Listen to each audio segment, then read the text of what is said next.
Spotlight நேர்களுக்கு வணக்கம். இப்போ நம்ம திரைமரசனத்தில் பார்க்க போகிற படம் 45. எங்கள் ஐயாவளி வாசகம் ஒன்று உண்டு. குலத்தை கெடுக்கின்ற கோடாலி கம்பது போல் உங்களுடைய பாவம் உங்களுக்கு உள்ளதா இருக்குதடா அப்படின்னு ஒரு வார்த்தை ஒன்று உண்டு. இந்த வார்த்தைக்கு பின்னாடி ஒரு கதை இருக்குது. ரிவ்யூக்கு முன்னாடி அதை சொல்லிடுறேன். அம்பத்தூரில் ஒரு ஐயா கோவில் இருக்குது. அந்த ஐயா கோவில் பக்கத்தில் ஒரு மளிகை கடை உண்டு. இதெல்லாம் 15-20 வருஷத்துக்கு முன்னாடி நடந்த சம்பவம். நான் கொஞ்சம் சின்ன பையன். அப்போ என்னாச்சுன்னா, அந்த மளிகை கடையில் பக்தியான பொருட்கள் மட்டும்தான் விற்பாங்க. பழம், தேங்காய், வெத்தலை பாக்கு, இது மட்டும் தான், பன்னீர் தான் விற்பாங்க. அப்போ ஒருத்தர் தண்ணி அடிச்சுட்டு ரொம்ப பயங்கரமாக ஆளுமையோடு ஒருத்தர் டேய் சிகரெட் கொடுறா அப்படின்னு கேட்டார் அந்த கடைக்காரர்கிட்ட. அந்த கடைக்காரர் தலைப்பாலாம் கட்டி நாமெல்லாம் வச்சு ரொம்ப அமைதியாக, ஐயா அங்கே மாணிக்கம் மாதிரி, ஐயா அங்கே சிகரெட்லாம் விற்கிறது இல்லை ஐயா அப்படின்னு சொன்னார். உடனே சென்னையிலே அதிகமாக ஒரு 2 வார்த்தையை சொல்லுவாங்களா, ஓல ஆரம்பித்து அடுத்து தேயில ஒரு வார்த்தை வரும் இல்லையா, அந்த 2 வார்த்தையை சொல்லி பட்டார்னு ஒரு அடி அடிச்சிட்டாரு. அவர் மளிகை கடைக்காரருக்கு ஒன்றுமே ஓடலை. அவர் ஒன்றுமே சொல்லலை. ஐயா உண்டுப்பா நல்லா அப்படின்னு சொல்லிட்டு விட்டுட்டாரு.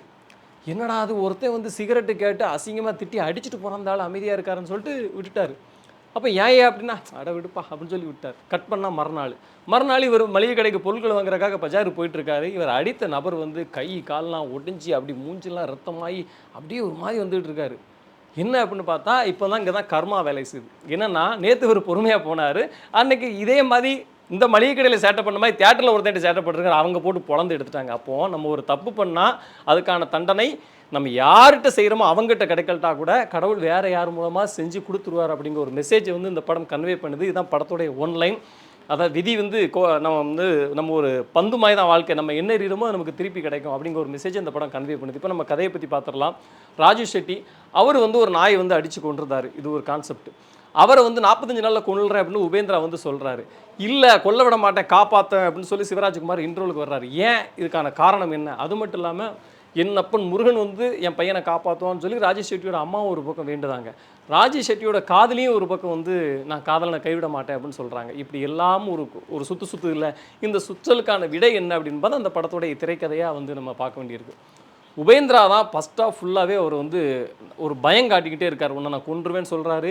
இவர் ராஜேஷ் செட்டி சில பேர்ட்டு அடைக்கலம் தேடி போகும்போதெல்லாம் அவங்களெல்லாம் கொள்கிறாரு. அந்த அளவுக்கு அவர் ஒரு பயங்கரமான பெர்ஃபார்மன்ஸ் கொடுத்துக்கிட்டே இருக்கார். நிறைய இடத்துல மிரட்டலான ஒரு நடிப்பை கொண்டு வந்துக்கிட்டே இருக்கார். எங்கடா நம்ம தலைவர் சிவராஜ்குமார் வருவார் நினைக்கும் போது அப்படி முருகர் தான் எல்லாரையும் காப்பாற்றுவாங்க. தலைவன் என்றியே முருகரை காப்பாற்றுறாரு. அதாவது முருகர் சில கீழே விழும்போது அதை போய் டபக்குன்னு தூக்கி வச்சு காப்பாற்றி அவர் கொண்டு வர்றாரு. அந்த இடம் பயங்கரமாக இருந்துச்சு. அவருடைய நடிப்பும் அந்த கிளைமேக்ஸில் கொஞ்சம் நேரத்தில் அவர் ஆடக்கூடிய சிவதாண்டவம் எல்லாமே அட்டகாசமாக அவர் கூட்டாச்சு. இந்த படத்துக்கு ஒரு மிகப்பெரிய பலம் என்னென்னா சிவராஜ்குமாரோட நடிப்பு அப்படிங்கிறதில் எல்லளவும் மாற்று கருத்தே இல்லை. ராஜேஷ் செட்டியை பொறுத்த வரைக்கும் கொடுத்த கேரக்டரை உள்வாங்கி எந்த இடத்துல பயப்படணும், எந்த இடத்துல வீரத்தை காட்டணும், எந்த இடத்துல இயலாமையோடு இருக்கணும் அப்படிங்கிறத ஓரளவு ஒன்றுந்தே நடிச்சிருக்காரு. நமக்கு அந்த அவருடைய கேரக்டருக்கான ரைட்டிங்கில் இயக்குனர் இன்னும் டெப்த்து கொடுத்துருக்கலாம் அப்படிங்கிறது நமக்கு தோணிக்கிட்டே இருந்துச்சு. ஏன்னா படத்தில் ஒரு அம்மா சென்டிமெண்ட் ஒன்று இருக்குது. பையனுக்கு மரணத்துக்கான நாளை குறிச்சிட்டாங்க. அப்போது உன்னை மரணிக்க விட மாட்டேன்னு காதலி சொல்கிறாங்க. ஆனால் காதலி இடையில போக வேண்டிய ஒரு சூழல் வந்துடுது.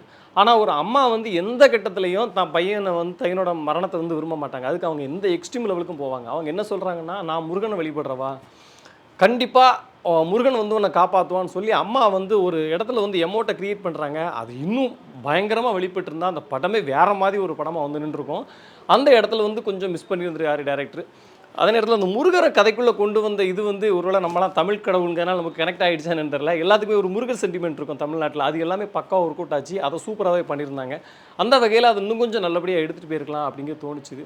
இந்த படத்தோட இசை படத்துக்கு ஒரு பெரிய ப்ளஸ்ஸாக இருந்துச்சு. டேரக்டர் தான் மியூசிக் டைரக்டருமே அந்த டேரக்டர் தான் அர்ஜுன் சானியா. நல்ல ஸ்கோர் பண்ணியிருந்தார் நிறைய இடத்துல. ஒரு பாட்டு கூட ரொம்ப இன்ட்ரெஸ்டிங்காக இருந்துச்சு. காமெடி ரைட்டிங்கில் ஒரு இடம் கொஞ்சம் நல்லா அப்படி சூப்பராக காமெடி ஒர்க் அவுட் ஆகி வந்த மாதிரி இருந்துச்சு. அப்புறம் டக்குன்னு ஷிஃப்ட் ஆகி வேறு பக்கம் கொண்டு போயிட்டாங்க. இது ஒரு சீரியஸ் படம் அப்படின்ற மாதிரி கொண்டு போயிட்டாங்க.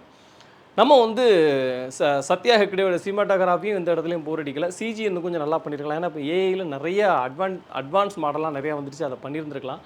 மற்றபடி படம் முடியும் போது ஒரு முக்கியமான தத்துவத்தை ஒன்று சொல்கிறாங்க. இவ்வளோ நேரம் கமர்ஷியல் படமாக, காமெடி படமாக, ஆக்ஷன் படமாக, அப்படி போய்ட்டு அட்வென்ச்சர் படமாக அப்படி போய்ட்டு இருந்த படம் கடைசியில் ஒரு தத்துவ படமாக முடியும் போது நமக்கு ஒரு ஃபுல் சாட்டிஸ்ஃபைடு கிடச்சிருது. கிளைமேக்ஸ் ஒரு 10 நிமிஷம் ஆல்ரெடி சிவராஜ்குமாரோடைய தாண்டவத்தில் நம்ம ஓரளவு திருப்தி ஆகிடுறோம்.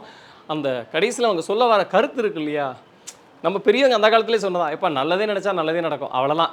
அந்த கான்செப்ட் வந்து ரொம்ப ஆணித்தரமாக வலியுறுத்துறாங்க. நீ வந்து பைக் எதுக்கு ஓட்டிகிட்டு போகிறதுக்கு, ஃபோன் எதுக்கு பேசுகிறதுக்கு. நீ பைக் ஓட்டும் போதே ஃபோன் பேசக்கூடாது. ஒரே நேரத்தில் 2 வேலையை செஞ்சேன்னா நீ முக்கியமான முக்கியமான இடத்துக்கு போயிடுவ அப்படின்னு சொல்லக்கூடிய ஒரு அந்த மெசேஜ் வந்து ரொம்ப நல்ல மெசேஜ். ஒரு பெரிய விஷயத்த இந்த மாதிரி கமர்ஷியல் அம்சங்களோட ஆக்ஷன் த்ரில்லோட கலந்து சொல்ல முயற்சி பண்ணியிருக்காரு இயக்குனர். அது தியேட்டர் நல்லாவே ஒர்க் அவுட் ஆகிருக்கு.